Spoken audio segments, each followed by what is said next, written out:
ہماری جو superior courts کے عالی مرتبت جج صاحبان ہیں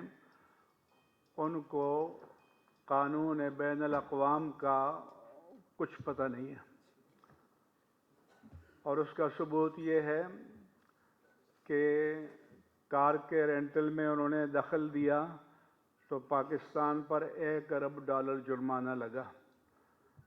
ریکوڈک کے معاہدے میں دخل لیا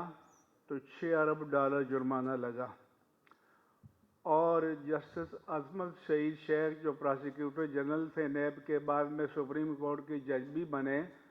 اور جنرل امجد شعیب اور جنرل منیر حفیظ نے براڈ شیٹ کا معاہدہ کیا اور پاکستان نے اس غریب قوم کے خزانے سے ڈالر کی صورت میں جرمانہ ادا کیا۔ اس لیے ضرورت اس امر کی ہے کہ بین الاقوامی معاہدات کے لیے الگ ماہرین پر عدالت ہونی چاہیے۔ اگر ان ججوں کے حوالے کیا تو جو حشر پہلے ہے بعد میں بھی وہی ہوگا۔